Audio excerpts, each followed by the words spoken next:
Okay, so hi everyone again. Welcome back for the third session and the final two sessions. The last one will be tomorrow. So just before we begin, let me share my screen. And where is it? Oh, okay.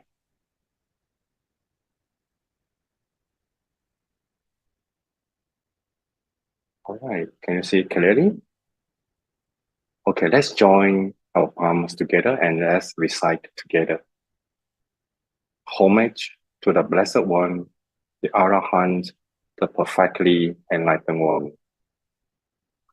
Homage to the Blessed One, the Arahant, the perfectly enlightened one. Homage to the Blessed One, the Arahant, the perfectly enlightened one. 南无本师释迦牟尼佛。南无本师释迦牟尼佛。南无本师释迦牟尼佛。Thank you, and please release your hand. So thank you for joining us again. So this is the third session. As promised, we're going to talk about the three natures and dependent reality. Okay. So first of all, just before we begin, I want to look at the homework for last week. Yes, we asked everyone to do a sitting meditation 10 minutes a day. Okay, just for this first part, all right? Anyone who has done at least one time for the past week, just type in one to show your result.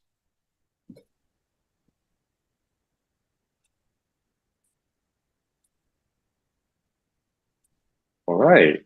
So we have at least 1, 2, 3, 4, 5, 6 people, more and more coming. All right, great to know that. So, any questions regarding the sitting meditation?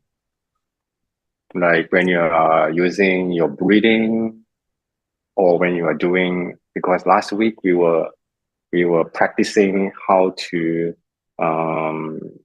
be mindful on our bodily sensation, like whether it's pleasant, unpleasant, whether it's neutral, or you're just doing on breathing meditation. It's also fine.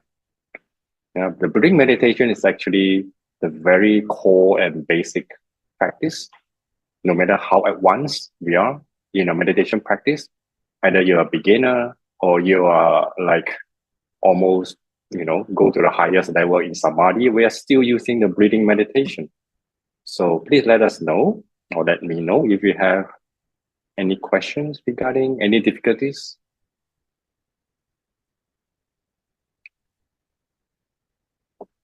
It's good. Okay, so when you have time or when you need to ask questions, just type in and let me know. All right, and the more fun part, take a photo of your environment and identify areas that give rise to different feelings, right? Pleasant, unpleasant, neutral. So I was happy that I received a couple of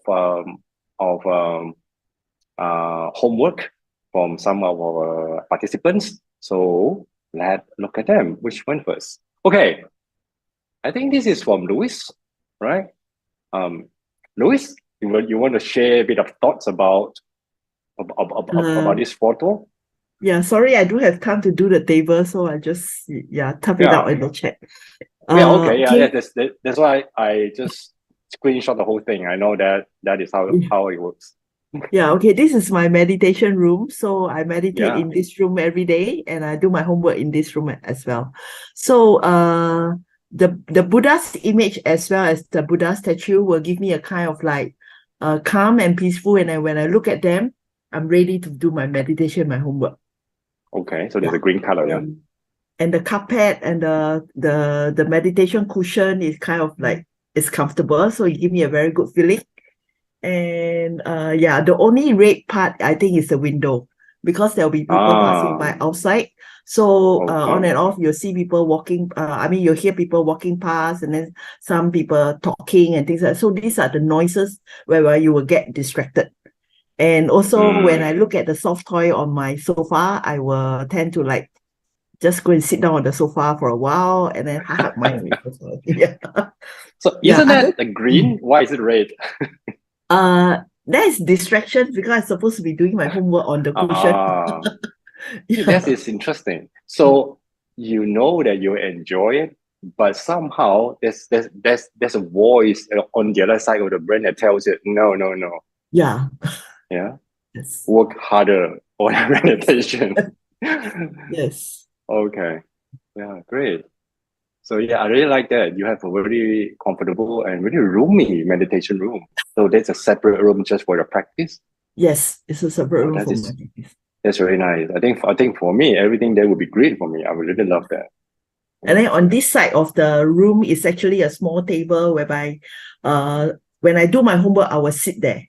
I will sit there instead of on the sofa. In fact, I seldom use the sofa lah. It's just that sometimes when you feel lazy, you feel like you want to go there and lie down on the sofa, but so far, not yet. Not yet. Exactly. Sofa is sometimes really distracting. Yeah. Yeah. I remember when I first moved in to where I'm staying now, me and my brother Monk. Remember this house actually we rented. We came in with all the furniture equipped. So in the middle of the big living room, there's a set of very cozy sofa and a very huge TV. I think it's about 70-inch. The owner was so kind, he left it for us to use. So I look at my brother Ma, I say like, we are not going to sit in a sofa anytime in the day and watch a TV, right? So why are they here? So you know what? At the end, we moved the sofa to the storage room, and then we asked the owner to take back the big TV. So it's empty, right? And then we put 4 tables from IKEA. We set it up, then it become our office now. So next time, maybe I can show you our photo. Our whole living room is just nothing other than a big office for us to stare at our screen, to do our study and do our work. I think, yeah, this feel more like our life. Because I can't imagine myself sitting in a sofa with my brother Monk and then we watch TV together. I don't think that would be the life that we are going to have at all. So yes, so sofa is something, even though we know that we want to enjoy, but somehow, it also like there's a different voices like, Okay, anything else you want to add?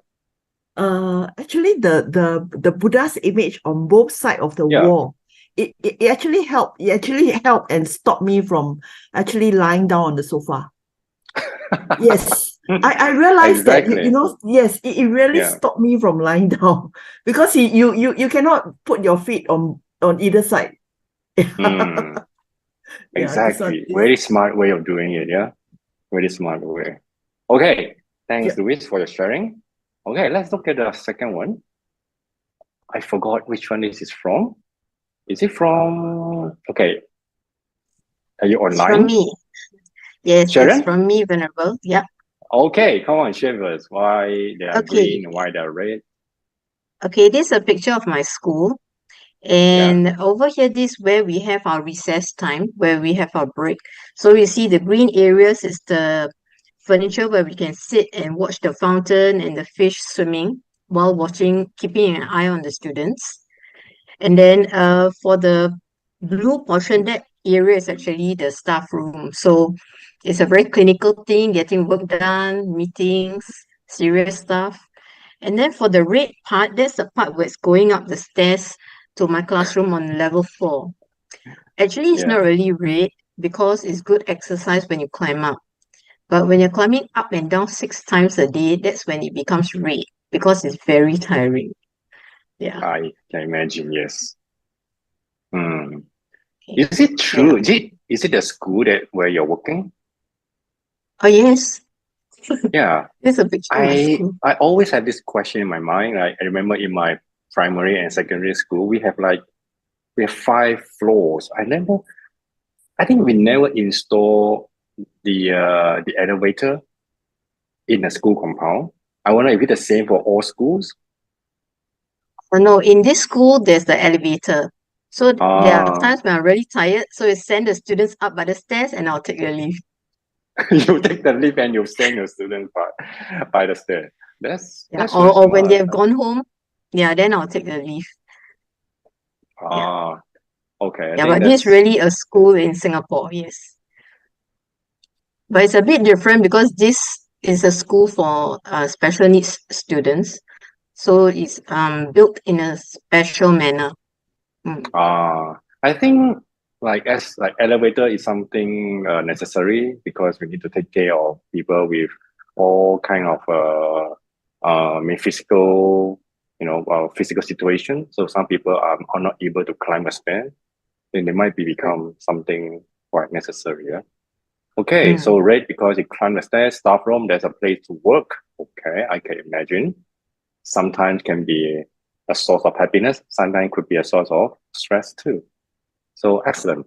All right, thanks Sharon for your sharing. Okay, we have more to come. Who's that? Okay, this is actually my room. So this Robin? is yes. Okay. So this is actually the room in my background, actually. Okay, so okay, maybe I just walk from left to right. So one of the great things is my computer. So I mean I think I feel enthusiastic when I look at my computer because I like working. I mean I like doing my work on my computer and I use my computer for Dharma work, like for example for this for this session itself. So besides the computer is a red area that is the window, which I am a bit dislike because sometimes noise comes in from outside and sometimes the heat comes in from outside. Then next to the window is my wardrobe, which I put in gray because I feel neutral about it. Like I don't particularly like or dislike my clothes. Then besides my wardrobe is my bed, which I also put as a neutral feeling because I'm sort of like a bit split up over it. Like I think I enjoy sleeping, but I also think sometimes I sleep. I tend to feel like sleeping too much, so that's not very productive. Then besides my bed is my alarm clock, which I put in red. So it's my clock, which I put in red because sometimes I just want to go and do my things, be it my work or my reading, without caring about the time. But I really have to go and follow a schedule. So that's why I have a bit of dislike for the clock. Then okay, then after that there's another green area which is my meditation cushion, which I put in green because I usually meditate on it, so I like meditating, so it gives me calm and happiness. Isn't it interesting? Even a room that we always spend most of our time, and there are areas that if we pay attention, there are some areas that really give us the feeling of joy. When sometimes when you feel tired, I'm going to be meditating for in 15 minutes time. Sometimes you feel like you're looking forward to. But if you circle blue on your bed, maybe okay. Sometimes it changes, the feeling may be happy, sometimes maybe I should be doing more. Okay. This is exactly, we know how we feel, like even just standing in a small space, you have different feelings. So sometimes the feelings can be shown in your mind, but sometimes your body will actually give you signals of how you are feeling, how you look at things. You might feel a little bit anxious. Sometimes your heart may be pounding when you're looking forward to something. So these are the signals that when we are doing mindfulness practice, so these are the signals that we try to pick up. So by doing this, taking a photo and going to a space and try to immerse ourselves in the space and examine how we feel and how we look at them. So this is the first step of mindfulness, of understanding how we relate to our environment. And then we can expand the experience of when we are dealing with other people, like what kind of feeling arises. It's a very interesting experience. Experiment. Right? We can know that, which type of people, they give us a feeling of, tension. Which type of people, they give us a giving of joy when we talk to. So they all comes on our mind, right? How our mind triggers in making us believing that there are some people that we really like, some people that we a bit dislike, like you use the word mild dislike, right? So where is the feeling of mild dislike coming from? Right? So it's something that we like to examine, in this course. Okay, thanks, Jopin. Thanks for sharing. We still have 2 or 3 more. Okay, let's go to the next one. Okay, this is the kitchen. The owner of this photo, are you there? I think it's a kid, right? Yes, I'm here. Yeah. Okay. All right. Okay. On the A, It's the tabletop. I quite like the Okay. tabletop because I can Oh, yes, remove nice. everything Okay. and then do my pastry. And then the B area is like near the toilet. It's actually a place where I can add a table there and then do drawing, some drawing. And then the C is the light box. It's actually some switches that I do not like. It's done wrongly actually. Then we cannot remove it anymore.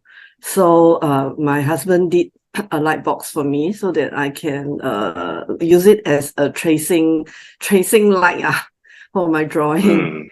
Then also okay, for the D part is very depressing because that side is so high up. Then spiders sometimes will spin webs there. Then I always have to use a vacuum cleaner to go and suck out the spider. It's like I sasen. So it's quite bad. I know. Then the tap is a bit high. So sometimes the water will spill out.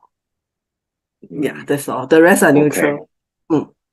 Oh yeah, you're in a kitchen, they give you some problems, some places where you enjoy, places where you don't.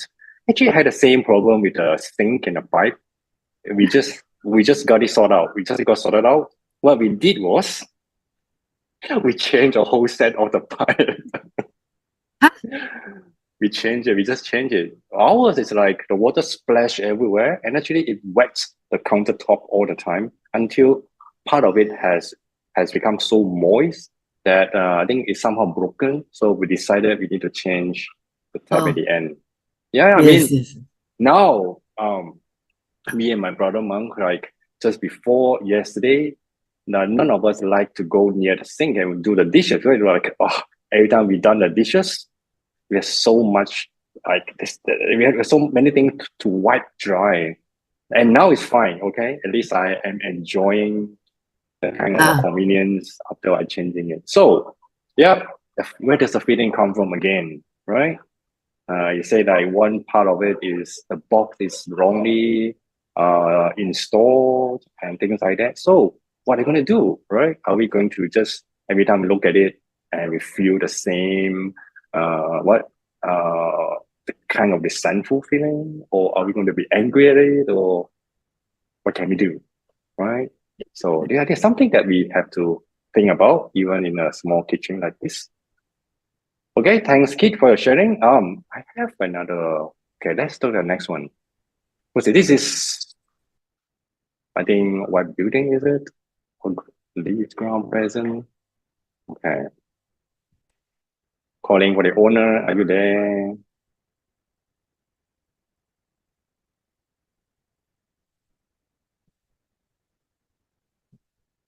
No? Okay, if not, then I just simply go through. We had beautiful trees because give you a pleasant feeling, having a good feeling of the nature. Okay. See birds, dark grounds, unpleasant. Why is it unpleasant? Because they give off ghost story feeling when dark and have smelly smell sometimes. Oh, okay. Okay, leaves, pleasant. The air is very fresh in the morning thanks to the leaves. Okay, even a garden, right? There are spots that we don't really like to go near to. All right, thanks for this participant. This is very good observations.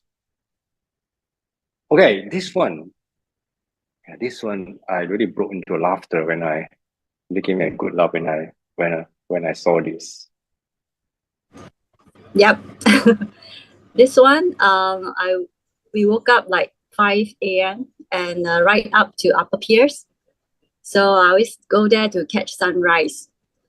So the feelings generally is very pleasant, except when you cycle up, of course it's panting lah. But when you're hot and sweaty, sitting down there is and then while waiting for the sun to rise, the feeling is actually very nice. Especially every time the sunrise is very different. Sometimes you get to see the sun, sometimes you don't get to see because of the dark clouds. So the only unpleasant things, of course, the mosquito, because sometimes you can hear them, going around your head.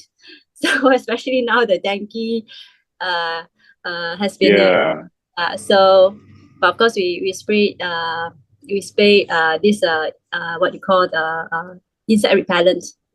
So overall, it's a very very pleasant, very nice feeling watching the sunrise every day. Yeah, wonderful. I do like watching the sunrise, even the sunset too. Yes. I remember once I took a picture of the sunset, and actually I could never tell the difference between a sunset from a sunrise. Exactly. Yeah, you can say even this is a sunset too, right? I think everyone will believe you. Yeah. How can you tell? I really don't know how to tell the difference, but yeah, it's wonderful. Thank you. So when it's too many mosquitoes, yeah, okay. So almost impossible to circle them. All right, thanks for your sharing. Thank you. Okay, let's look at the last one. May I know who's this? We have a swimming pool. Oh, no, not swimming pool, the track, running track. It's a running track. So yeah. So Kenny? Picture. Okay. Yeah, it's my picture. So it's a track just next to the place I live. What I like most is actually the combination of color. The blue color on the track, and the plants beside it in green color, and somewhere far from it got a mountain. So it's all give me sense of energy, and also give me a sense of refresh and relax. Yeah. So that's why I would think they are very pleasant for me. But the holes on the track, I just circle it with red color because it's kind of make me worries. People may trip them over when they run over. Yeah. And also the shadow underneath the bridge. So, I can't really feel the sunshine. So I just circle it as well with red color. And the building beside, because there are far too many buildings in the city. So I think it's quite down. So I think just neutral. So I just mark it black. Oh, it's neutral. It's black. Yes. Okay, Yeah. that's another feeling too, right? Yeah. Okay. Yeah, it seems that you are a very sporting person. Yeah, you like to do the exercise a lot. Yeah. Okay. Can we come to a conclusion that when we are looking just a simple sport, like a place like this, we have different feelings toward it, whether we like it, whether we dislike it, or whether we feel neutral about it. So no matter how big the place is or how small the place is, there's always sports that we feel pleasant about it and we feel unpleasant about it. So if we applied it to our relationship with other people, this is exactly the same, right? When we say that, oh, I don't like that person, right? So next time we can take a photo of that person, right? Circle him up. Which part that you don't like? Is it the head, the nose, the eyes, or the hand? Right? Try to analyze and at least find one or two spots that you really like. Oh, I enjoy looking at his hair. Maybe he's a bit annoying, but at least his hair is very stylish. It's shining, right, all the time. So maybe that is a method for us to train to see things from different perspective, right? So because from the Buddhist point of view, there's never anything that is completely pleasant unless you achieve nirvana. But that is not possible when we're still here, when we're talking here. So there's nothing that is completely pleasant or completely unpleasant. For same as person, there's no one is completely annoying and no one that is completely lovely to us. So this is a technique I hope we can go through tomorrow. That is a question that we ask ourselves all the time. How do we deal with anger? Right, when we talk about Yogācāra, we talk about all the mental factors, all the emotions that we have in our mind. So the practical way of dealing with our emotion, of course, is to understand them, and then we find a way to tackle our anger. I hope we can go through the exercise tomorrow, but this is one method that I always use is when we feel like we don't like anyone, we hate someone, analyze it from different perspective. Draw something about this person. Tell yourself what exactly that you don't like about this person. And ask again, maybe there are few sports, there are few characteristics that actually tolerable. You can tolerate them, or you even admire them. So when you release them down, right, usually at the end you will find that no, it's not too bad. Yeah. So most of the time the anger it just disappear after we do the analysis. But of course, it's very hard to do when we are still at at the highest point of our of the anger. But this is something that we need to practice. So from doing a picture of an environment is so the same principle apply to whatever we're dealing with every day. Yeah. So this is the Yogācāra way of how to deal with our mind. All right. So up to now, any questions? Anyone want to add anything?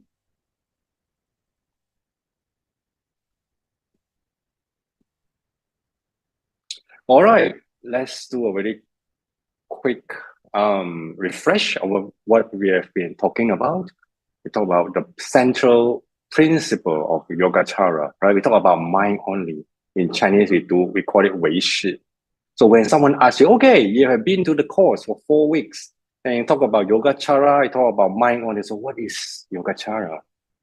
What is mind only? What does that mean, right? Does it mean that, well, if you don't call mind, sometimes you call it consciousness. Consciousness is the same meaning, it's synonym to the mind, but it's the way of cognition, right? So does it mean cognition only?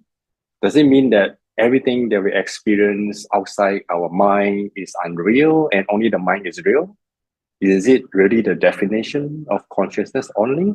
So this is the question, or this is actually the debate that have been going on for a while, especially in Indian Buddhism, because there are many misunderstandings about Yogācāra. When they talk about 唯识, right? The term itself tells that only the 识 refers to the mind. So that only the mind is real. Everything else is unreal. But actually, this is not really the definition. So let's recap. So this is the definition of mind only, right? There's nothing out there but the transformation of consciousness, right? The transformation of consciousness. It's not just a consciousness. We talk about only consciousness. We might think consciousness as something, as a thing, as an object. Oh, there's a consciousness, there's a mind, and there's other people out there. So we think we might get the misconception that the consciousness is real. It's like a soul, like something, it's like something that's hanging there. But actually, it's not. Yogācāra talks about consciousness. You always say about the transformation of consciousness. So how do we understand the transformation of consciousness? It's like, you remember last week we were talking about how the water flow in a stream, right? When you try to take a photo of the moment, what you can see is the water is not actually one thing. It's a continuous, flowing of countless little droplets. So when they flow so quickly, we thought it's as if it is a real thing, a stream, something solid. You can touch it, you can feel it, right? You can use to benefit our activities. It can also destroy everything around our environment. But actually, it's nothing. The stream is not there. It's just little droplets that make us feel that it's a stream. So this is exactly the same definition of mind. The mind is not something that we can catch. And the mind is something that, the next slide we got the same mind again. It's not like a soul or something.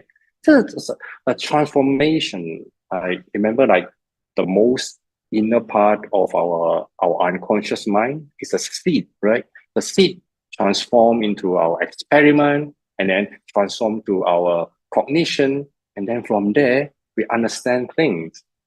We interact with the environment. So everything comes from the seed, and the seed itself is nothing other than the transformation of keep rolling like with the droplets. They keep changing form, changing shape. So the whole thing is like an energy. If you want to use a modern term of it, it's like an energy. So if you want to explain to other people in one sentence, also what is 唯识, right? What is mind only, or what is consciousness only? You can say, is nothing but the transformation of consciousness, right? Even though you cannot explain more, but the moment you say this, I think it can show people that, oh, this guy knows something. So, well, just keep this in mind, right? Don't worry if we still don't really understand what it means by the transformation of consciousness, but slowly we'll get to that, right? So this is just a recap of it. So why in Yogācāra we want to mention that the mind is nothing but the transformation of consciousness? It's because we want to challenge our assumptions about what is real, what is true, right? And then it comes to the question of, can we really trust what we see? Can we really trust our senses? Like there's so many short videos in YouTube or Instagram that show that, some people, when they started to talk to each other, and then maybe they misunderstood each other, and then every time in an argument, everyone always think that he or she is correct, he is right. So that's why argument happens. Right? So the reason of learning Yogācāra is about to test ourselves whether our assumptions about what is real and what is unreal is correct. So we have to keep questioning. All right. So give a very quick example.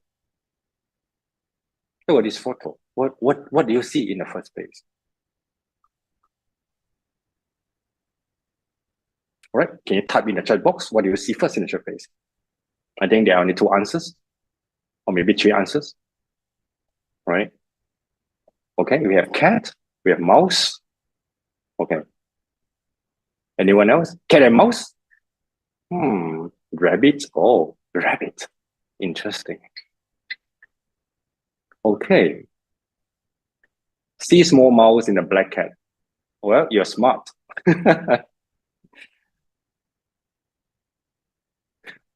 All right. This is what we call illusions.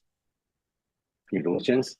So how I found this picture, I mean, many of us may have seen this before. I just go into Google search and I type optical illusions, and this is the first photo that came out. Right? You can try that. Yeah?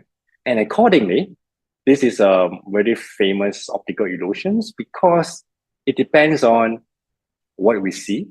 First, either it's a cat or a mouse. It tries to analyze our identity, like our characteristics, what kind of personality we have. Right. So I read about the articles and it said, well, for people, right? For people who see the cat, myself, I also see the cat first. For people who see the cat, it shows that you are the kind of person who is really dependent, who is independent, who is self-sufficient, right? And for those who see the mouse, first, it shows that you are the kind of person who are more resourceful. Right? You are the kind of person who has a better connection with people around you. Well, I don't know how they come to this conclusion. It seems to be like psychological test or something. But this is how it works, right? If you go to online and you see so many what they so-called psychological tests to try to find out our trait in personalities, right? Sometimes they give you a picture to identify. Sometimes they give you questions or answers. So what are they trying to do? They're trying to see the pattern of our thinking, right? So the pattern of our thinking, it becomes like it becomes like somewhat like a path that we always follow.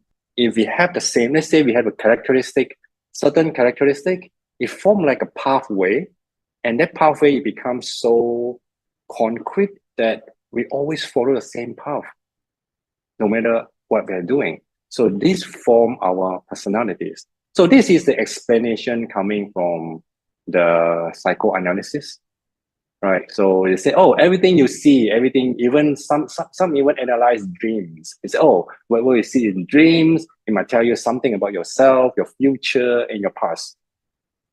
Well, I don't know how the theory works, but in general, this is just a mind, right? And we're talking about the consciousness, how the mind how the mind thinks, it becomes a habit. So that habit, when it's strong enough, it becomes a fixed pattern. So this fixed pattern is how we define ourselves. So by learning Yogacara, it tells us that the way we see things, it depends on how our habit was formed. Right? We know that our mind, whatever we see, whatever we think, whatever we hear, the mind actually colored it, and then we give us another perception, add on interpretation of everything that we see. So this is how the mind play the tricks in us. Okay, so for me, it doesn't matter if you see a mouse or a cat in this photo, because what I did was, when I stand far away, all I can see is a cat. So when I look close enough, all I can see is a mouse. So what does it tell us? Right? It tells us, if you want to have a cat characteristic, stand further. If you want to be like a mouse, become more resourceful, stand closer. Just kidding, yeah. But so in Yogacara, we always say that our characteristic is not fixed, but it's always changing, like the flow of the water. All right. So this comes to the three natures of the transformed objects is talked about in the Yogacara Buddhism. Right, the three natures of, okay, I just give you a very quick name. Then we explain each other. First of all, the first thing is about the objects that are merely illusion, like the three natures. That means that everything we see in front of us, around us, they have these three characteristics.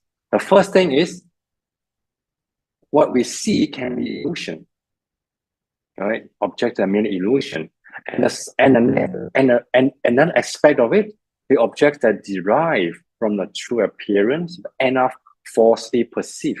In Chinese, they call it 依他起性. Okay, whatever that means, doesn't matter. And the last one is the object as they truly are. So in Yogacara Buddhism, it always tells us that everything we see around us, there are three possibilities for us to understand it. The first is, either we completely misunderstood it, so it became an illusion. And the next thing is, well, we somehow closer to the reality, the truth, but we are still wrong in certain way. So that is the second way, right? We see the true appearance, but somehow we didn't see it perfectly correct. And the last one is, of course, things as they truly are. Okay, why? Why do we need this kind of categorization? And then this is very important to Yogacara Buddhism in terms of practice-wise. Okay, let me go to an example and you understand how this works. All right, imagine, right, now maybe the school holiday, we go camping with our family. And at night, right, we're sitting in the campsite after the long night of campfire, singing and dancing around. And then we went back, everyone go back to their tent to sleep. And in the middle of the night, at 2 o'clock, you feel like you want to go to the toilet. Right? You got out of the tent, and the environment was so dark. So you're walking on a path that leads you to the toilet. And suddenly you saw that, you felt that you kicked on something. You turn around and you saw like a snake. It was a snake, right, on a path, and you just step on it. So you were so scared, you ran back to your tent and you scream and yell and, and you didn't dare to come out anymore. So you waited until the next morning, all right? And you told your friend, there was a snake there, I stepped on it. I think I killed it, but it didn't bite me. So you went out with a friend to survey, to see what happened. And what was there was, actually it was a rope. It was a long rope that looks like a snake in the dark night, under the dark sky. Okay, so then you wonder, okay, so that is actually a rope, but not a snake. All right, then your friend, maybe he's a scientist or somewhere, or quantum physicist. They pick up the rope and say, no, my friend, this is actually not a rope. Look, so he unwind all the strings, that bound together, become a rope. He take out piece by piece, and he keep tearing the little piece of fiber. Look, no, this is not a rope. It's nothing but some fibers bounded together. So these are just fibers bounded together, but give it a name we call rope. All right, so let's ask ourselves, what is exactly there? We see the same thing, right? Lying right in front of us. So in the night, you thought it was a snake, but definitely wrong, right? So that was an illusion. But then in the daytime, when you look, oh, it's a rope. I can pick it up. I can use it to tie up boxes. I can use it to do anything. There's a function of it. That is a rope. Of course, you believe there's a rope, no doubt.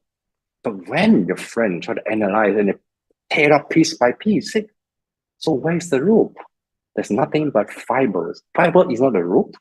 Fiber cannot do anything. It cannot tie up the box. It has no strength. It can help you do anything. And you keep tearing, right? So this is what the quantum physicists do. They keep tearing things apart. They keep destroying things, right? It's, oh, this is a matter, right? They have molecules, and then they use a microscope to see, oh, we have molecules there. And wait, a molecule is not the end, right? Molecule is nothing but a big circle, right? Big thing. Inside there's a nucleus. You have a neutron inside. It's surrounded by electron and proton. Actually, an atom is not something solid that we can, that you can pound on. Actually, atom is an empty space, look like a sphere surrounded by flying electrons and protons. Right? Is it the end? But no, we keep going deeper and deeper. Say, oh, no. Atom is still not the smallest. Atom is not real. You look at the neutron, right? Even the atom itself, in the center, the neutron itself, we have something even smaller called quarks. And now we know even the quarks is something smaller called strings. So at the end, we pick up a matter and we keep chopping, and we keep making it smaller and smaller until the end we find the strings. But who knows? Maybe 10 years from now, we get, oh, that's not a string. It's something that you can even cut smaller. So at the end, it becomes what? Empty space. Everything just disappears. So this is how the quantum mechanics, they come to the conclusion that matter is not real. It comes from energy. That's why we say last week that this is why Einstein's equation of E equal to mc squared works. E is energy, m is matter, the mass, like the c, the speed of light. So energy can transform into matter. Matter transform back to energy. You see, transformation. What we just said about what is Yogācāra mind only, transformation of consciousness. So even in the physical world, something that we think is so solid and real is nothing but a transformation from energy into like little string. I'm just guessing, right? I'm not a quantum physicist, but I think that would be the end. And then we come to become a quarks, and then a quark become neutron form atom form molecule form matters, physical thing. So we ask ourselves, so what is really out there? In the end, we keep searching and we no answer. So from Yogācāra point of view, we have to doubt ourselves. What we see as real, we always analyze them in these 3 steps. So what are the 3 steps? First thing is illusion. Oh, it looks like a snake. Remember in the cave, it looks like a snake. So this is an illusion. So in Yogācāra, this is the first level of understanding. It's always an illusion. So when it comes to a second level, and because under the broad daylight, you see, oh, it's not a snake, it's a rope. The rope can be useful. So this is what we call the second level understanding thing. It's a perception, because it turns out to be something more solid, more reasonable. And then if we keep digging, what is the truth? It comes to the highest, like the deepest level of understanding thing is, no, in fact, sorry, it's a typo. In fact, it is actually what? Nothing other than strings, energy. Right? I don't know what it is. We have to wait until we find the answer, but still we don't know. But so this is how the Yogacara theory works. It tells us about how we see the outside things. It could be an illusion, right? If we are not careful. And even if we are careful, we are still depending on our perception and understanding and seeing things. And at the end, can we ever reach the final stage of the seeing what things really are? So this has become the goal. It has become the goal of our practice. Right? So why do we need to know this? Why do we want to categorize the understanding into 3 categories? Right? I remember when I was it just happened a while ago when I was driving on a highway. I was driving back from Ipoh to Kuala Lumpur. So I was on a highway, right? You know, the highway speed is 110. So yeah, I was a very good behavior driver. I stick to 110, right? And then I was overtaking a lorry right next to me. So the lorry was going much slower. I was overtaking over, but then came a very fast car. It was, I don't know whether it was going 140 or 150. So he wanted to overtake me, but I was overtaking the lorry, and I couldn't go more than like 110, 120, right? So, but he kept horning me, flashing. He wanted me to go somewhere, you know, to give way to him. So I look at the back mirror. I was like, where should I go? I'm in the middle of taking over, you know, taking over the truck. Where should I go? So, okay, but what happened was at that time when I hear the honk, when I saw the flashing of light coming to my eye, I don't know how you feel, but at that moment I was angry. I was like, what kind of person, you know, what kind of a reckless person, like rude people who do this kind of thing. At that time, I was really angry, to be frank. So what I did was I didn't even look back. I even purposely slowed down a little bit, you know, just to keep, you know, to my 110 speed limit. And at the end, when I finally overpassed the bus and the car right behind me, he didn't even wait until I went into the slow lane. He just overtook me like zigzagging, and then it's almost like giving me to show me how angry and how impatient he was. Okay, and then he was in front of me. So and then he purposely slowed down again. So at that time, what do you feel? I feel like my anger becoming even stronger and stronger. I was like, okay, I already tolerated your behavior. Now, after you got what you want, you still want to show me, you still want to take revenge on me. I think, what are you thinking? So that was my mind. Like there was the little drama that I was having in my mind. I was imagining a guy with big beard, you know, big size, sitting there, very angry looking, very impatient, like trying to scold anyone that is on his way. So my image was so vivid that I was like, okay, you know, I was ready, you know. And because he was so I could overtake him again. I was thinking, when I look at the mirror next to me, you know, I might see someone who was ready to fight. So like, what should I do? Should I smile? Or should I show him my angry face again? Right. So these are all the little drama in my mind. All right. So and the time came when we actually going side by side or overtaking. I saw this guy. He wasn't big. He looked at me and he was doing like this. I was surprised, like, and then he said, sorry.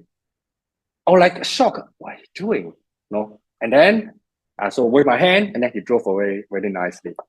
Okay. What I'm trying to say is, okay, so this actually, I don't know what happened to him, but this guy was actually apologizing for what he did. He slowed down purposely to say that he was sorry to me. I don't know what happened, but I can show you all the 3 reality that I've gone through in that few seconds. First is it seems like it was an illusion. The guy was honking, like he was like overpassing me very dangerously. It seems like he's a bad guy, a very bad behavior driver. So that was my illusion. and the drama keep running in my mind. Okay, right? And the perception came when we were side by side. I look at him and I know he was apologizing. I know that he was really in a hurry, right? And after he would talk to me, I think maybe somehow he wanted to say thank you or sorry, I don't know. But so it turns out to be that he was sorry about that. He was in a hurry. Okay, so that was like, we are a little bit closer to what actually happened. But still not yet the final answer, right? Who knows the truth? Because I didn't talk to him, he didn't talk to me. I didn't know what the truth was. Maybe, I don't know, or was he honking? When he was doing the honking, was it because he was anxious, he was angry, or because he was worried? It could be anything, right? So this is why, by understanding the three natures of everything we see and we experience, we come to doubt our assumptions, our thoughts, because that our assumption about somebody else, somebody behavior, always come from our previous experience, right? Or the drama that we play, they are not real, but they are illusion. But if we don't take our time to slow down, to digest what's happening, to rethink from different angles, then we will be falling into a trap for our own illusion, and maybe the unfortunate incident might happen. That's happened to many people. Road accidents, road bullies. It's all coming from the very first impression that is always an illusion, without knowing what was happening.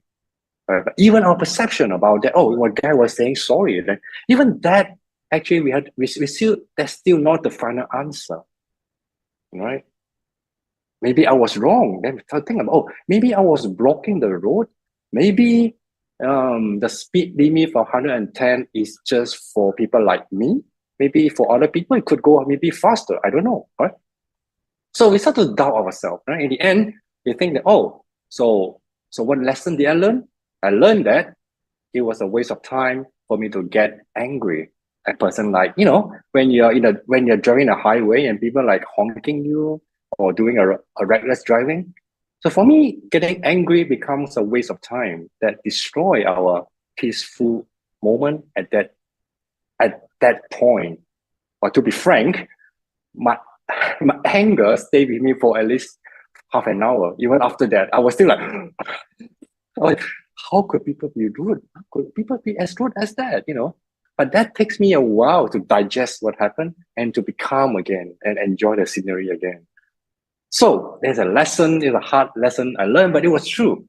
Like all these episodes that playing in our mind, how it gives us illusion, how it's control, how it's an effect on our motion or on our decision on what to do next.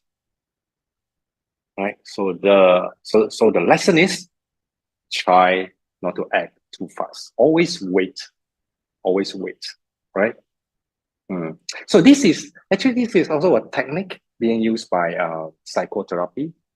If you go to if you go to a counselor and you say, oh, I have anger problem, or I feel sad, I just broke up with my girlfriend, or I just divorced. You know what? Usually, what the therapist will say to you, he won't give you an answer. He won't say that's good or bad. He won't even give you the techniques to overcome your sadness or your anger. You know what they do in the very first step? They're like a mirror. They repeat what you say to them. Oh, you sounded angry.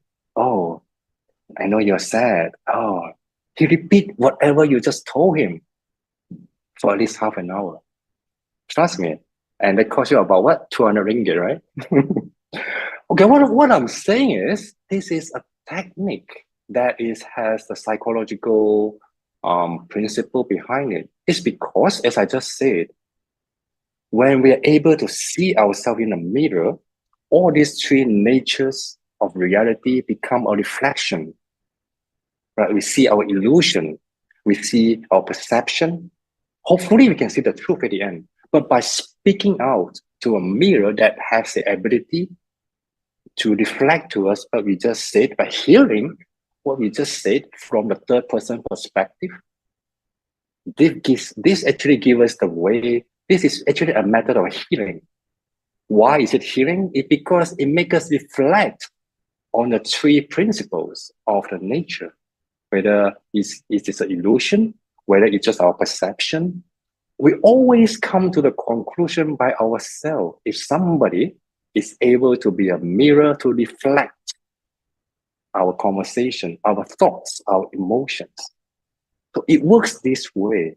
So I remember when I go for the training courses for psychotherapy, we always spend most of the time practicing listening. Listening. Why? Because it's very important for us to be a mirror, to reflect to the other people what we see, what we hear. And by becoming a mirror for other people, they have the capability to see for themselves whether they are going through illusion, whether they're just going through the perception, and we help them to find the truth by themselves. We don't give them the truth because nobody knows what the truth is, only themselves who experience it.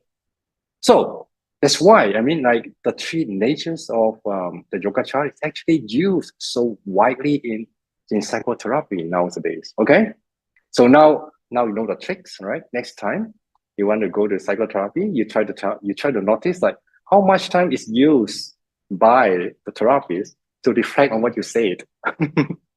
Maybe 80% of the time, right? Trust me. That's very important. I'm not saying it's wasting money. I think it needs technique, it needs patience, it needs a lot of compassion in order to do so. That's why we have spent years of training, just try to be a good listener. Good listening.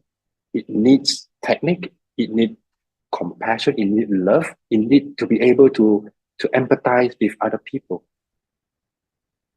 So that's the point, right? So that's deep rooted in the theory of Yogācāra, because the truth is never one truth. The truth is always, you've got layers. You have to peel it like an onion, one at a time. Is it illusion? Is it perception? What's the truth? Keep asking, keep doubting. So this is the spirit of Yogācāra teaching. All right. Well, any question up to now? Or anyone got a story to share? Any more reckless driving experience? Or no? Maybe not so much in Singapore, right? Because, well, the highway in Singapore, but maybe not as long as Malaysia. We have like, I don't know, 1,000 kilometers from the north to south, or 500 there. I don't know, but it's still, there's too much. There's too many highways in Malaysia, I can tell you. Too many. All right. So let's come to the illusion. Now, what we talk about the illusion? Because in Buddhism, the Buddha told us that there are actually many different categories of suffering. And it actually tells us that 8 categories, but we're going to only talk about 4 now, right? Instead, we feel sad. We feel that we are suffering. Most of the time is when we are separated from our loved ones. Definitely, right? When we're separated from our loved ones, of course, we feel suffer. And when we are to confront with the one that we don't like, we dislike, we always have to confront them, no matter how no matter how much we feel like not going to work, you still have to wake up, 7:30 in the morning, get ready and get to work. So we have to go through the same war every morning. Right? And inability to obtain what is desired. This is also one of the suffering that we experience, and agitation of our body and mind. Yeah? Our body and mind is always changing. It's always, sometimes we don't feel comfortable. Sometimes we feel stressed. So these are things that always give us the suffering, right? But the Buddha called this illusion. Why? Sadness is real, isn't it? When today you have to separate from a loved one, that's why we see from the movie, Wow, don't escape from a movie. Just go home, and in your home, if your partner tells you that, oh, I'm going to leave you tonight, sayonara, let's have a good life. The shocking news, your anger, your sadness is real, right? So why the Buddha call this an illusion? Is sadness not real? It makes us cry, right? There are even some poets who say that actually the breaking heart is like what? It's like a breaking vase. The bleed can never be stopped, right? You feel like your heart is bleeding. Well, basically the heart is bleeding all the time, right? It pumps the blood, but not bleeding in a sense, not so literally, but bleeding. So the kind of the feeling is so real. So why the Buddha say it's not real? The reason, is being that. So the Buddha used the example of the arrow. There's a story about the two arrows. Okay. So the Buddha always use the example. He say that, well, if you're shot by an arrow, let's say you're in a wartime and you were shot by an arrow on your elbow, and what was the first thing that what will you feel? Of course, pain, right? Very painful, shock, unbearable. Well, these kind of feelings all comes up. So the Buddha asks you, what will you do when you're being shot by an arrow? The answer is simple. Get what? Going to see a doctor right away, right? Or we get medical attention right away, or we pull out, or we put medicine, cure the pain. So the Buddha asks again, will you ever, when you're shot by one arrow, will you ever pick another arrow and stuck yourself on your other elbow, on your other shoulder or elbow, whatever? No, right? Everyone, no one will ever do that. Will use another arrow to stuck themselves by the second arrow. So this is exactly what we do emotionally, the Buddha explained. So sometimes when we feel pain, when we feel loss in life, right? So this is like the first arrow that hit us. Oh, I'm so angry, right? And then after we feel angry, there's another voice at the back of our head that tells, oh, you shouldn't be angry. You're a good Buddhist. But how can you be angry? You should look at emptiness. You should be you should be more compassionate. You should love other people. And that kind of judgment is a second arrow that comes, that we pick it up and we struck ourselves. But that is usually the second arrow that is more harmful than the first one. So in psychology, they call this the primary and secondary emotional responses, right? Primary means that the first, the very instinct or very first emotion that we have, like shock, anger, right? These are the primary emotion. It's real, like it happens to us. But instead of, after we feel anger or sad, instead of trying to deal with the emotion, we use more emotion to shock ourselves. Like, oh, why should I be angry to myself? Am I a bad person? Oh, because I'm bad, then I feel angry because I'm bad. So this is how he treats me. So all these second thought, they are called a secondary emotional response. And so it tells us that whatever that struck us is actually not that important. The more important thing is how we react to them. So the Buddha say the first arrow hit us when a painful event occurs, and it hurts, of course. Yeah, it hurts. But the second arrow, which is our reaction to the event, only adds to our pain. So that's why what we were saying just now, like all the separation from loved ones, confrontation with hated ones, inability to obtain what is desired, agitation of our body and mind, all these are like the second arrow that we add on ourselves, right? For example, agitation of body, when we are sick, when we're having a fever, It's just a fever. It's a heat.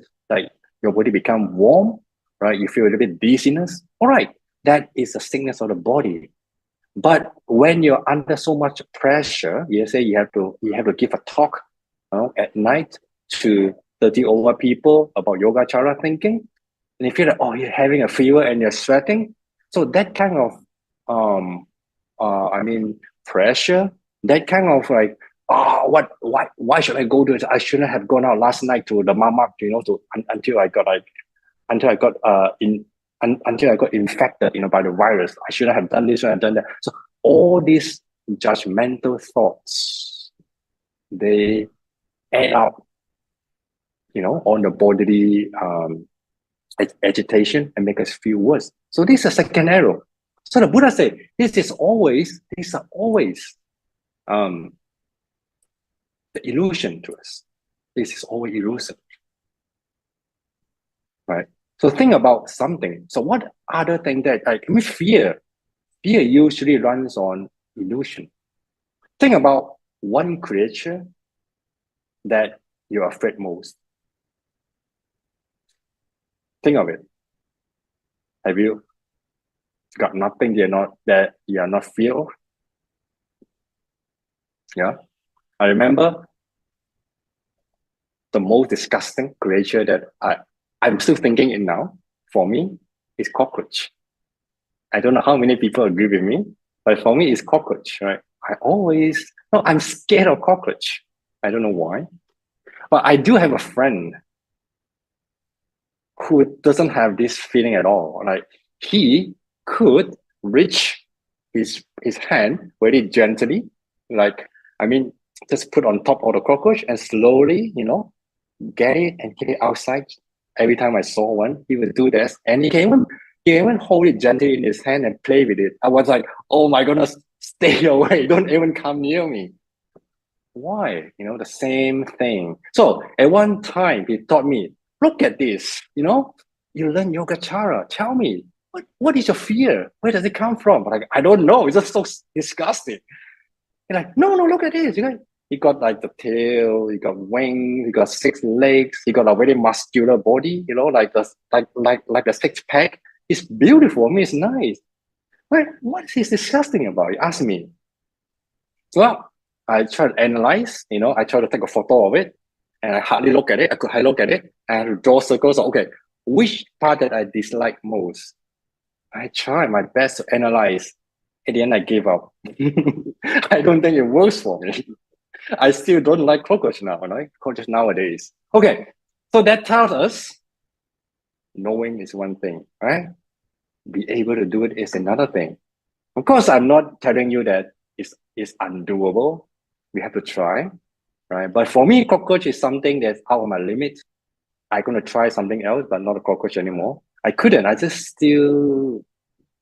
scared of it, yeah? I don't know why, but cockroaches they always fly in the air. And they always fly at you, right to your face. And I don't know why. I think there's something always happened to me. So that's why I'm really scared of them, right? So think about it. But it's all illusion. Fear always works on illusion. Because we always think the worst that comes up when we say that we are afraid of cockroaches. Every time I think about cockroaches, I have only one image. Flying with the speed of light and come towards my eye, right in the middle of my eye. That is always my image. Right? That's my illusion, but it's so real. I don't think my mind believes it's an illusion anymore. My mind thinks it's a reality. But yeah, I accept it. I accept my false understanding in this one, and I stay with it. I'm fine. So it's okay. So yeah, this is illusion, right? Whatever is out there depends on how we react to them. It gives us different feelings and suffering. So that's why the Buddha say, all the 8 kinds of suffering, it comes from our own illusion. Okay? It takes time to absorb this, but that's true. All right. But the second one, what are the objects that derive from true appearance, but end up falsely perceived? Right, this is like the 12 link of dependent origination. It talks about, well, it talks about how one thing leads to the other, like the domino effect, right? We have, let's say we have, in the beginning, the past causes, because of ignorance, then we have mental formations, and then we have consciousness, and then because of one incident, one thing happened, it leads to the other. It's like a closed loop. So only if we can break the loop, if one thing happened, we don't react accordingly, then we are able to be free from it. So that's the whole purpose of the practice, to get out of our habitual thinking. So this explains to us why everything we experience in the world is nothing but cause and effect. Because of this, and then we experience this. Because of that, we experience this. Right? Because I had my previous bad experience of cockroaches flying towards my eye when I was a kid, and now for my whole life, I'm afraid of it. So that is the cause. How do I overcome it? Don't tell me, right? I'm not going to try anymore. So that is what we call by everything. When we know that everything that arises has its cause, has its reason, then we are a bit closer to reality. Like the rope. When we see the rope, it's actually a rope, but not a snake, right? Because a rope has its cause and effect. A rope is like many fibers, they bound together, and then they become something useful, as a reason, as a cause. So that become the usefulness of the rope, make it something real, but not actually real. But still close enough. So that is what we call, we see the rope as an object that derived from true appearance, but not forcibly perceived. Yeah, the rope is not there. The rope is in our mind. We imagine it's a rope. Actually, it's not. It's just like a big pile of fibers bound together. So this is the second level. And what is the next one? The object as they truly are. So what is it? It's very hard to explain, right? Only the one who have who are free can see the real reality of the thing. Like actually, is a liberation from images, emotions, language, assumptions. Is free of all this. It cannot be explained, right? And there's no more discrimination between one person to the other. There's no you and I. There's no we, there's no they. Everyone is the same one unity. And the goal of Buddhist practice is what? Is to understanding the reality as it is. And by how? By purifying the alaya consciousness. Because we said last week that everything, they are just seeds in the alaya consciousness, right? These are the seeds that give rise to our daily experience. So they are not something that happening outside. So by purifying the seeds in alaya vijnana, when they are pure, so everything appear as they are, then we don't have too many interpretation or false perception on the thing that we experience, then we are liberated. So this is the way of practice under the Yogācāra thinking, the purified alaya consciousness. Of course, at the end, we need to benefit others, right? So, but how? Then ask, how are we going to purify the alaya vijnana? How? So that's why attention is very important. Like attention leads to mindfulness, right? Mindfulness based on attention is whenever we have a feeling that arises, we have an emotion that arises in our mind, we know that, oh, I'm sooner going to get angry because I heard my child yelling at 10 p.m. You feel your heart is pounding. You feel your neck become a little bit hot. So, oh, I'm gonna scold them anyway. Whenever we have that feeling, right? So pay attention to it. Ask ourselves, what is it? Am I going through? Is it anger? Is it even stronger than anger? Like what, furious? Is it impatient? You know, this is how we do. Try to look at the emotion. Oh, I have anger arising. Oh, my mind is become agitated. Oh, I don't feel comfortable.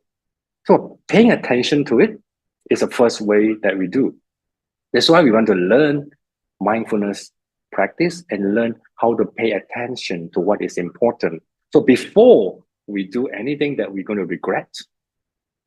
Like on the highway, I just talk about, if I wanted to really do my revenge on on a reckless driver, we will be like doing, I don't know what kind of crazy things on the road, right? And that is definitely not wise. I think that is something not right to do. So pause, pay attention to what we're going through. Be frank to ourselves, tell ourselves, oh, I'm going through anger. I have the feelings coming out. As long as we can do that, that is practice. That is going to break the cycle of leading to the next thing to happen. And by doing that, our seeds of anger will become smaller and smaller. So this is a way to purify the Ala Vijnana. There's no way else. This is the only way. So be mindful, pay attention. Okay? So I don't know, any question up to this moment? So we just talk about the three reality. This is a Yogācāra way of seeing the external world. And why do we need to know this? It's because it helps us to create better relationship. It helps us to overcome our emotions easily.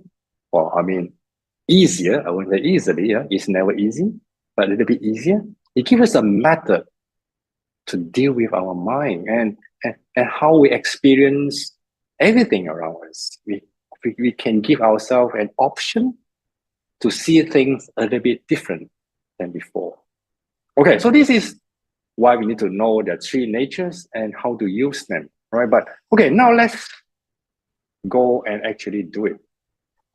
Right, that's why the last part of this lecture, we're going to talk about that we're going to do a practice. It's called mindfulness of emotions, right? Okay, so but before that, just get ourselves a little bit warm up. I remember last week, I promised you all we're going to do something called standing meditation, right? I hope you remember. If you don't remember, we can just skip it. So we're going to do it, right?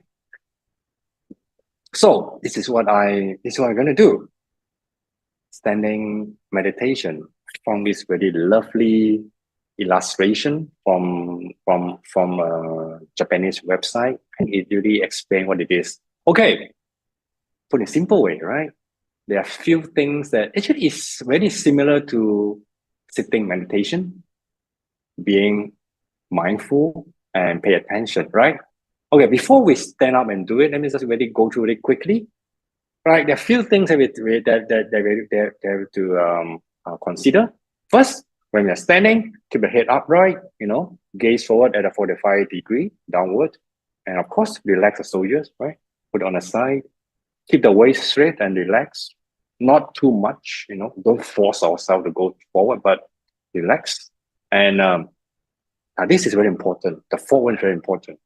We try to lower our buttocks a little bit, as if we are sitting on an imaginary chair. Easy to understand, but not quite easy to do. Anyway, we're going to try afterwards, right? And the fifth one is keep the knees slightly bent.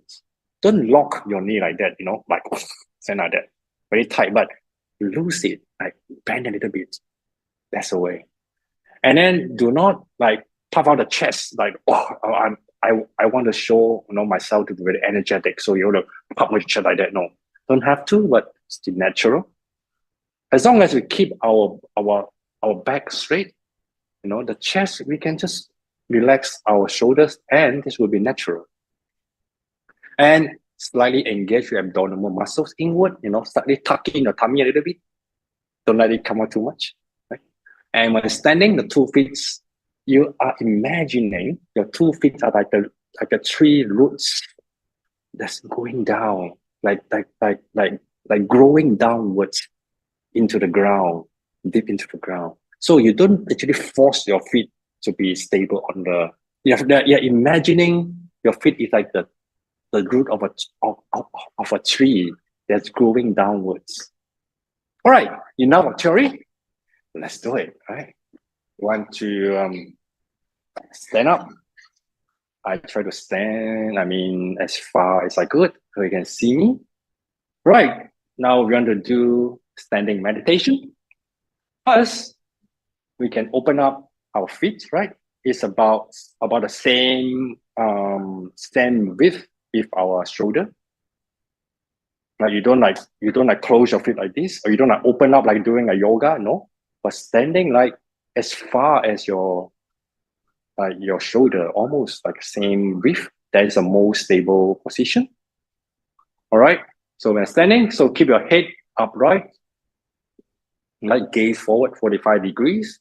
Relax the shoulders. Keep the waist straight and relax. Can you do that? Right. Now the fun part. Lower a buttock a little bit. Like imagining your buttock is pointing downwards and you're almost sitting on a chair, but not sitting yet, but almost sitting on a chair. Right? That gives you a little bit of downward force. Right? You will notice that by doing so, you will bend your knees automatically, right? Your knees will be bent. So that is a natural way. This is how our body structure works. So bend the knees a little bit, right? Draw in the chest a little bit, draw in the stomach a little bit, right? Now you can imagine your feet actually like a going tree roots. They're going all the way down, meaning it goes all the way to the earth to search for water. And there you are, standing in a way that is more stable and it doesn't use much of your force. And if you ask me, so how should we stand? Right? Let's say imagine it's your feet. Right? I know that in some Kung Fu or Tai Chi, they will teach us, oh, you should be like this, 90 degrees, parallel. But actually, that is not what we are doing here. We have to do that in a natural way, slightly bent like this. It's like a character of 8, right? We call it in Chinese the 八字形. It's slightly, this is more natural instead of this.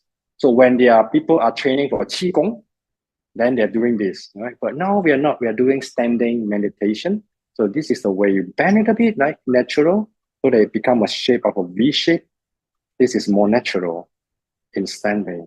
Okay? Right. Let's try again. Standing firmly on the ground. Head straight. Back straight. Right?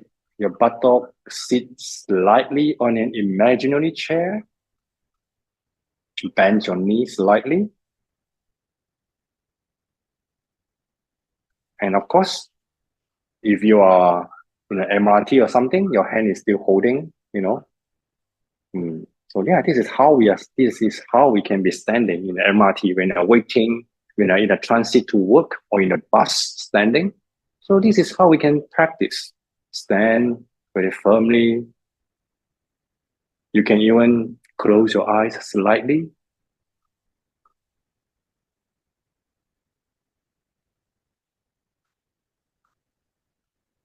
You can feel that your body is in the most comfortable way. It doesn't use force. And you can stand for quite a long time without feeling fatigue. It keeps your muscles a bit more relaxed.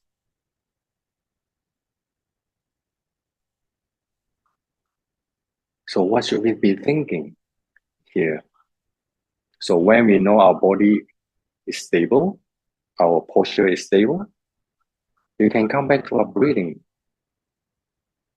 Just know that we are breathing in, breathing out, breathing in, breathing out. You see, your mind will be focusing on the posture of your body, and you also pay attention to your breathing. So by doing this,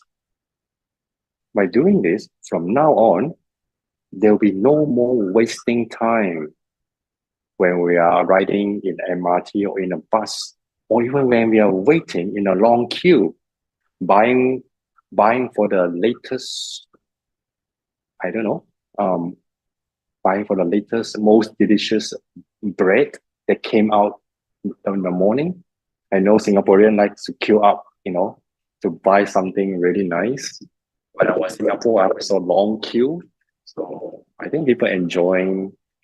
But this is if you really have to stand for a while and wait for something. By doing so, no time is wasted anymore. Even when we are standing, doing nothing, we are practicing how to correct our body posture and how to put our attention to our breathing and be focused in the present on what we are doing. So by doing so, no more time is wasted.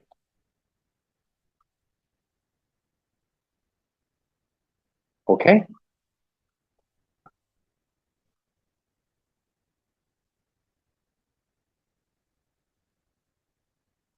All right. I hope we can do the exercise.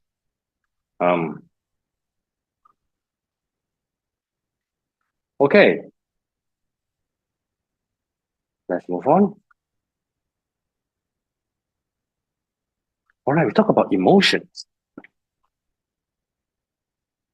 What are emotions in Buddhism? Actually, in Buddhism, we don't use emotions. We use emotion is a Western term. Actually, we say mental factors. Mental factors. It's just a different category, but we use emotion here for the ease of understanding. So, in Buddhism, we have the wholesome emotion, just like we have three categories. The similar thing we have for the bodily sensations. We have the wholesome emotion, we have equanimity, non-violence, modesty. We have unwholesome one, envy, arrogance, hostility. We have uncertain one, which can neither be good nor bad. So they are like a regret. Sometimes regret can be good, can be wholesome. Sometimes it could be very destructive, to the health of the mind. A sleepiness. Okay, Jobin, sleepiness can be good sometimes, because you need sleep. Don't be too strict to yourself, When it's time to sleep, get enough sleep. So it's uncertain, all right? In Buddhism, in Yogacara, sleepiness is uncertain.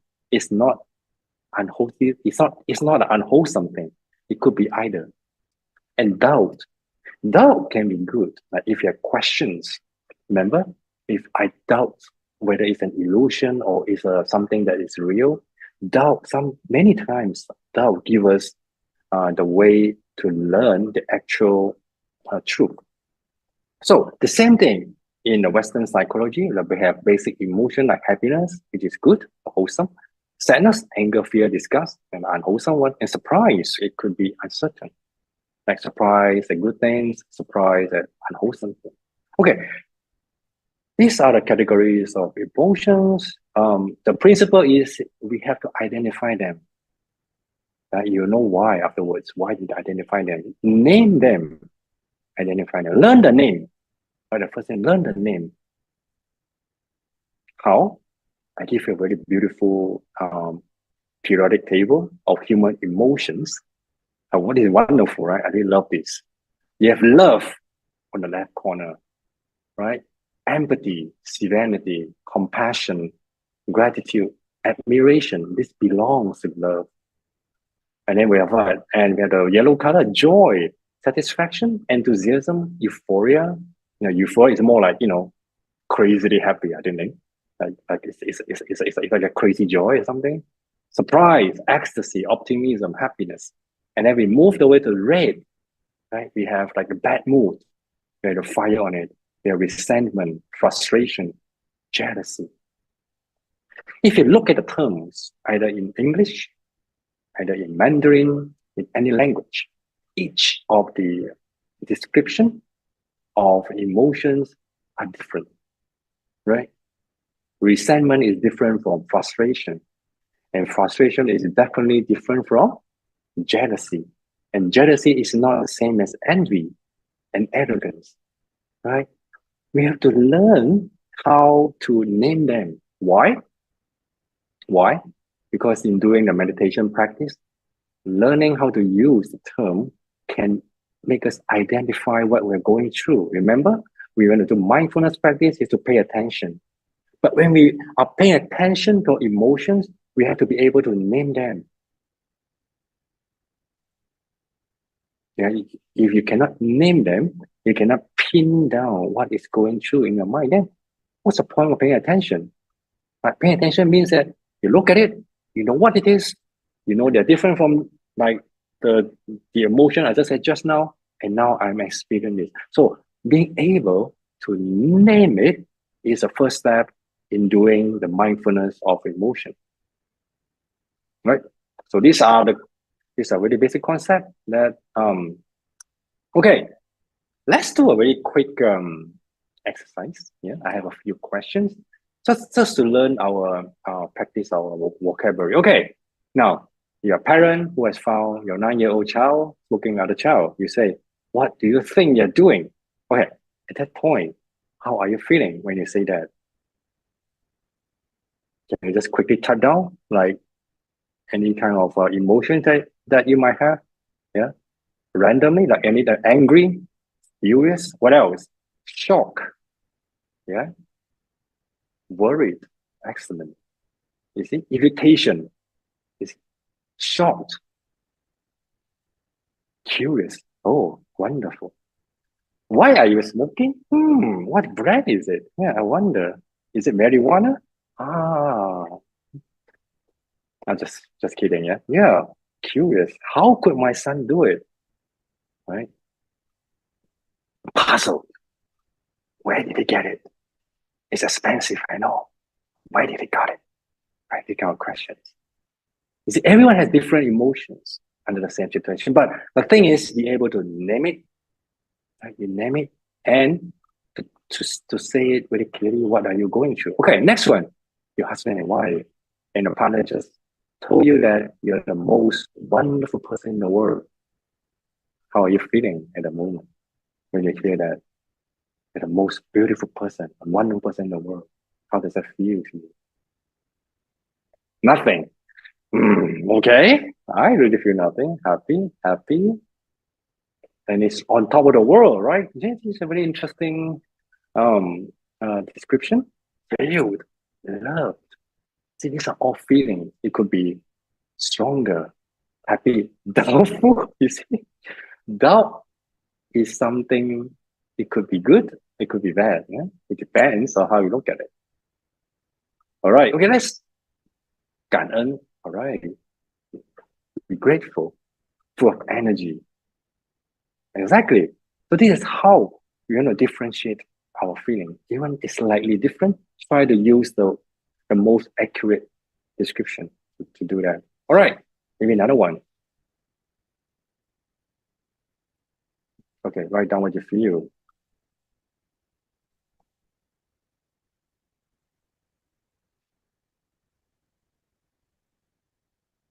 In other words, your sisters is better than your brother and sister are better than you.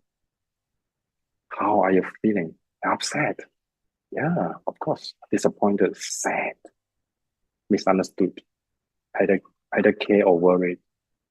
Worried. Interesting. Oh, I mean, you feel like your parent feel worried about you? Yeah, it's a very interesting perspective. Frustrated? Yeah. Jealous or different. Contempt, depressed. These are all the feelings we have. Nothing. Okay. Nothing is interesting, right? Nothing could be a feeling. What is associated with nothing? I can think about feel bored, right? When we feel bored, actually, nothing what? Nothing interesting, right? When we're saying nothing, that means that usually we say nothing interesting. Or there's something, but it doesn't really get my attention. So it could be something like something boring. So nothing could also be an emotion, right? Think about it. Right? What is nothing? Okay, right. I think you get you get the idea. So I'm not going to do a few more because of time. Okay, let's talk about how we're going to do it, the mindfulness emotions. So it is more subtle than mindfulness of body feeling, of course. Yeah, bodily feeling is just focus on one spot of the body and tell ourselves whether it's pleasant feeling, unpleasant feeling, or neutral. But emotion, because it's much harder, right? You have to really look carefully. So what are we going to do? When emotion arise, observe and label them, right? Look at them, give them a name. Jealousy, it's envious, right? As well as our thoughts and reactions. So when we feel angry, what are we saying to ourselves? Are we scolding ourselves, getting angry?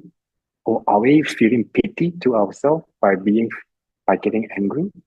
Many, many different ways, right? Everyone is different. And then the more important is do not identify with them. Because Yogācāra tells us that emotions are not me, they are not I. Remember in the first class, we talked about there's no I. There's no something that we call the I. The I is a feeling, right? But emotion is just another feeling. So emotion doesn't represent my whole, like at least the self here, right? Myself. So emotions are not me. So that's why I want to correct something that we say sometimes. When you tell your friend, I am angry, right? I am sad. I am. What is I am mean? Like instead of saying I am, we can say I feel angry. Oh, I have sadness in my mind. I have a feeling of loneliness. I feel, right? So that by changing our way of talking to ourselves, next time you try to say, don't say I'm angry anymore. I have anger in my mind, right? You tell your partner, when you say this, I feel that anger arises in my mind. Well, if you try to say this, I'm sure your partner will get shocked and like, are you okay? And then you tell him or her, no, I'm practicing Yogācāra way of thinking. I have anger in my mind, but I'm still fine. I'm calm, but anger is here. I will let you know my anger is arising. And this is the truth, right? This is what's happening. I am, it's not I am anymore. It's I have. I possess it. I do have the feeling. So emotions are like that. They're changing all the time. And the last thing we do is do nothing. When emotion arises, do nothing. Simply be aware and accept it. When I feel angry, I always tell myself, yeah, of course you feel angry. Yeah, it's here. Oh, I even touch my heart. Yeah, it's pounding. I know. The feeling is there. It's so vivid, so real. I know it's here, but it's okay. It's fine. You're still you. Whatever it is, just slow down. And you know what? By just doing like a very simple action like that, in a short time, your anger will reduce by itself. Because all the emotions are we call that inner child, like in a psychological term. It's a part of inner child that want our attention. It's because emotion has its functions. Why during our call that in the evolution of human being, why do we need to keep the emotion in the amygdala? All animals have emotion. Even plants have emotions too. But there's not a different way of function, right? It's a different way there's a different mechanism, but they do have emotions. But why in like a billion years of evolution, we still keep emotions in our brain? Because it has function. And what is a function?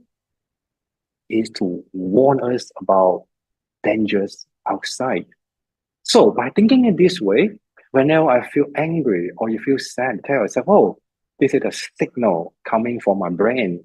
This is my self defense system telling me I'm going through something dangerous, whether it's from the outside, whether from the inside. So pay attention to it. The moment we pay attention to it, your emotion will be satisfied. Because their function is finished, right? They want to get our attention, and when we pay attention to it, but this is against our common sense, right? Right? This is what we do. When we feel angry, we suppress it. No, I'm not angry. No, you're kidding. I'm not angry, but you're biting your teeth, but you're still telling yourself, I'm not angry. That never works. If you try that, the more you want to suppress it, the more you want to deny it never works. So we have to go the other way around.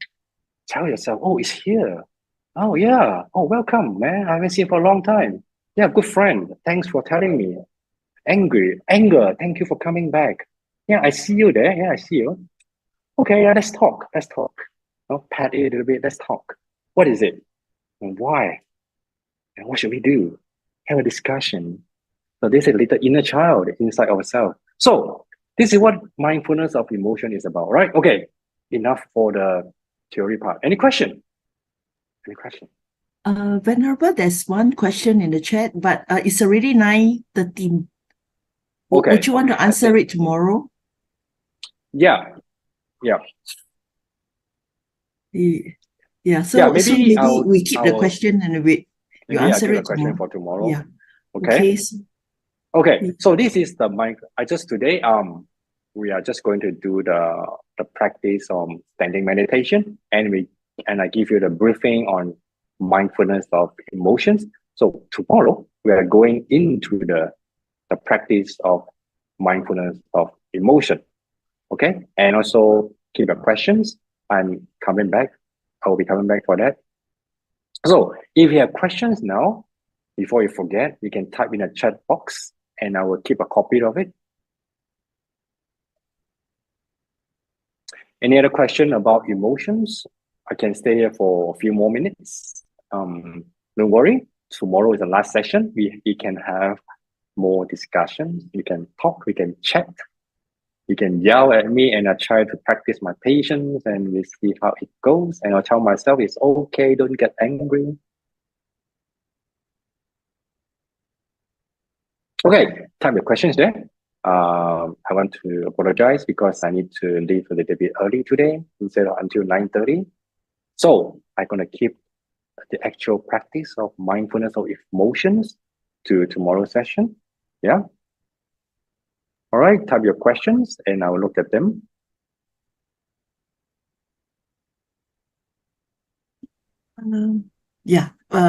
They can also type the question in the chat group, WhatsApp chat group. Yeah. Okay, so let me okay, Venerable. So can we now invite you to lead us in the delegation of the merits? A quick one. Yes, thank you. Let me share the screen again. Don't waste my function. I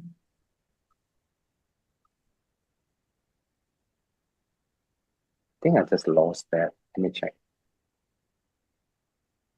Okay. I can see the screen sharing. Desktop 2, music on. Tell me if the music is too loud. Okay. Again, we invite Venerable Heng Shui virtually online to sing the merit dedication to us. Let's join our palms together.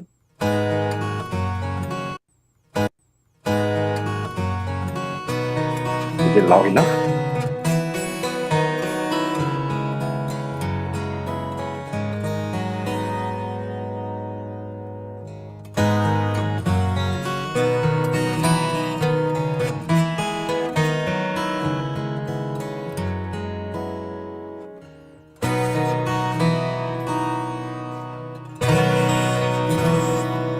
May every living be our minds as one and radiant with light.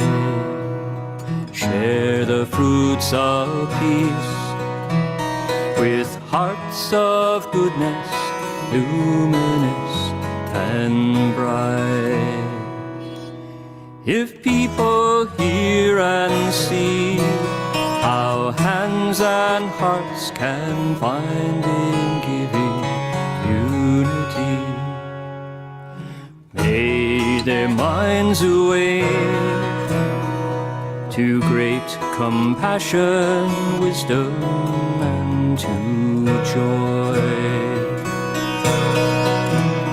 May kindness find reward, may all who sorrow leave their grief and pain.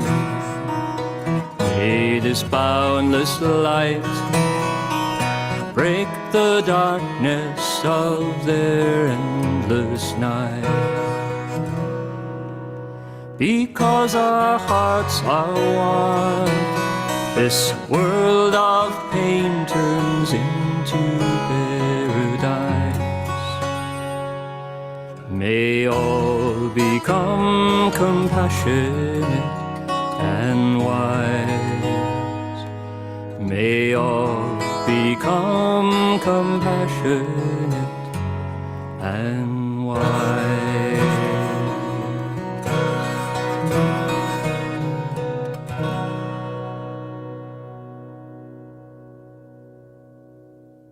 All right, thank you. Thank you. Topin, are you showing the Buddha? Okay, let us now put our palms together and pay respect to the Buddha with 3 bows. First bow. Second bow. Third bow. Let us now thank Venerable with 3 bows. First bow. Second bow. Third bow.